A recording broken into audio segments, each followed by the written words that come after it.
Hello students, welcome to from the basics YouTube channel. आज 3 total question को discuss करेंगे NEET का, और बोर्ड एग्जाम के लिए भी इस टाइप का ही क्वेश्चन पूछा जाता है बोर्ड एग्जाम पे। देखो, इसमें 2008 नीट पे पढ़ा हुआ क्वेश्चन है ये। तो क्वेश्चन क्या है कि दो सिंपल हार्मोनिक मोशंस हैं जिसका एंगुलर फ्रीक्वेंसीज दिया गया है, मतलब दोनों का अलग अलग एंगुलर फ्रीक्वेंसी है। ठीक है, एक का अगर ओमेगा है तो ओमेगा 1 मानते हैं एक का, जो कि 100 रेड पर सेकेंड दिया गया है, और दूसरे का मान लो ओमेगा 2 है जो कि 1000 रेड पर सेकेंड दिया गया है। क्या बोले हैं क्वेश्चन पे? सेम डिस्प्लेसमेंट एम्पलीट्यूड सब कुछ सेम है। The ratio of their maximum acceleration, देखो मैक्सिमम अगर a1 इक्वल्स टू a2 हो जाता है, इक्वल्स टू a, एम्पलीट्यूड अगर सेम हो जाता है, तो मैक्सिमम एक्सिलरेशन का फॉर्मूला क्या है? ओमेगा स्क्वायर इंटू ए, ये मैक्सिमम एक्सिलरेशन का फॉर्मूला है। तो अगर हम ए मैक्स 1 मतलब a1 max divided by a2 max करते हैं, ठीक है, दोनों का ही मैक्सिमम वैल्यू का रेशियो लेते हैं, तो omega 1 square a1 by omega 2 square a2 ऐसे आएगा। a1 a2 कैंसिल होगा क्योंकि दोनों का वैल्यू सेम है। अभी omega 1 square by omega 2 square, omega 1 यहाँ पे 100 है मतलब 10 टू द पावर 2, या फिर डायरेक्ट भी कर सकते हो, मतलब 100 इंटू 100 लिख के भी कर सकते हो, और नीचे 1000 इंटू 1000 क्योंकि स्क्वायर है ना। तो अभी इसमें 20 गया, इस यहाँ से 10 10 तो 1/100 आ गया। अभी 1/100 मतलब क्या है? 1/10 to the power 2।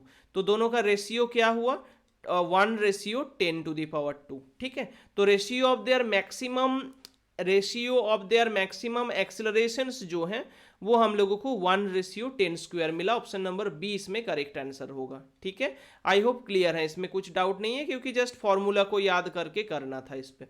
Next question देखो, अगला क्वेश्चन पे बताया गया है, ये देखो, ये फर्स्ट जो क्वेश्चन हम पढ़े थे ना फेज डिफरेंस के बारे में, ये उसको वहां से क्वेश्चन है।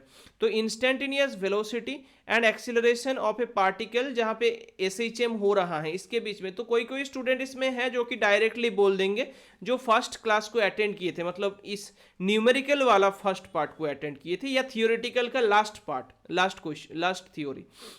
तो इसमें 0.5 पाई है आंसर। ठीक है, क्योंकि देखो वेलोसिटी का जो ये होता है ना, वेलोसिटी इक्वल्स टू कोई भी, मान लो तुम एक्स इक्वल्स टू मान लो ऐसे ले रहे हो, ए साइन ऑफ ओमेगा टी ले रहे हो। जब वेलोसिटी निकालोगे क्या करोगे इसमें? तो A omega cos omega T, instantaneous velocity differentiate करके मिलेगा। फिर से इसका डिफरेंशिएट करोगे तो एक्सेलरेशन आ जाएगा minus A omega square sine omega T. अभी इसमें कॉस ओमेगा टी और sine omega T minus sine omega T, दोनों के बीच में फेज डिफरेंस बोलना है। देखो कॉस ओमेगा टी तो ऊपर से स्टार्ट होगा कुछ इस तरीके से, साइन ओमेगा टी कहाँ से स्टार्ट होगा? कुछ ऐसे स्टार्ट होता, लेकिन इसमें नेगेटिव साइन है, तो नेगेटिव साइन क्योंकि है तो ग्राफ ऐसे ऊपर ना जाके क्या होगा, नीचे से स्टार्ट होगा, मतलब इस तरीके से स्टार्ट होगा ऐसे।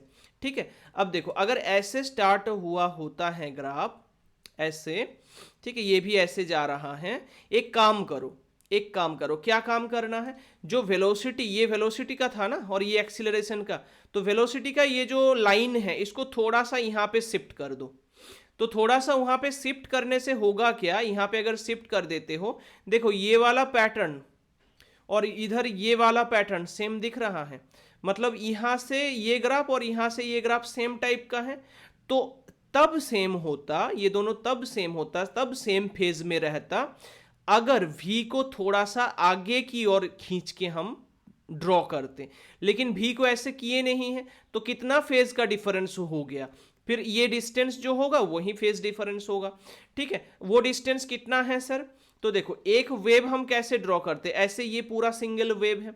अभी एक नोड से मतलब यहां से यहां तक दूरी कितना है सर? पाई का दूरी है। ये अगर पाई का होगा तो ये वाला पोर्शन कितना होगा सर? तो π/2 एंड π/2 हो जाएगा। तो ये वाला जो पोर्शन है ये π/2 का, तो दोनों के बीच में फेज डिफरेंस π/2 है, मतलब 0.5 है। ऑप्शन नंबर डी करेक्ट हो जाएगा इसमें। तो इस तरीके से इसको कर सकते हो, ये बहुत आसान क्वेश्चन है। ठीक है, इस टाइप का क्वेश्चन जो पढ़ते हैं, तो मैं फिर भी एक हिंट बता रहा हूं, मान लो एक्स वी और ए के बाद ए पे ये पूछे हैं कहीं पे भी। ठीक है, देखो 3-4 क्वेश्चन इससे तुम्हारा सॉल्व हो जाएगा। कोई भी इक्वेशन हो, चाहे तुम साइन लो कॉस लो, किसी भी टाइप का एसएचएम मोशन, ऑलवेज एक्स और वी के बीच में π/2 का फेस डिफरेंस, सॉरी हाँ, पाई बाई 2 का फेज डिफरेंस होगा और लैम्डा बाई 4 का पाथ डिफरेंस होगा। इसमें पाई बाई 2 का फेज डिफरेंस होगा, लैम्डा बाई 4 का पाथ डिफरेंस होगा। लेकिन अगर वहां पे ही एक्स और ए के बीच में पूछते हैं, ठीक है, तब क्या होगा, पाई का फेज डिफरेंस होगा एंड लैम्डा बाई 2 का पाथ डिफरेंस होगा, बस और कुछ नहीं, सिंपल सा। ठीक है, नेक्स्ट अगला क्वेश्चन इसमें तो एक पार्टिकल है जो एग्जीक्यूट कर रहे हैं एसएचएम मोशन, जिसका एम्पलीट्यूड दिया गया है। तो एम्पलीट्यूड कितना है, 5 सेंटी। तो इसमें देखो सारा कुछ जो चीज़ है ना, ये सेंटीमीटर पर सेकेंड या सेंटीमीटर यूनिट पे ही है, मतलब सीजीएस सिस्टम पे, तो उसमें ही हम कर देंगे।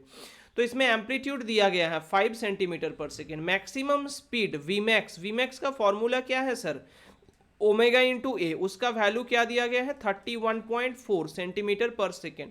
क्या निकालना है सर, तो ऑसिलेशन पर सेकेंड मतलब फ्रीक्वेंसी है ना, पर सेकेंड पे कितना ऑसिलेशन करेंगे वो क्या होता है, फ्रीक्वेंसी ही होता है।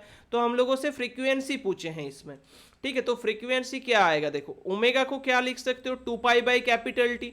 2 पाई बाई कैपिटल टी मतलब 2 pi into frequency into amplitude का वैल्यू 31.4 है, वैल्यू पुट करो। तो 2 इंटू पाई का वैल्यू क्या है सर 3.14 इंटू एप का वैल्यू चाहिए इंटू ए का वैल्यू 5 है सर, तो 31.4। अगर हम यहाँ पे 2 और 5 को मल्टीप्लाई करें तो कितना आएगा, 10 आएगा।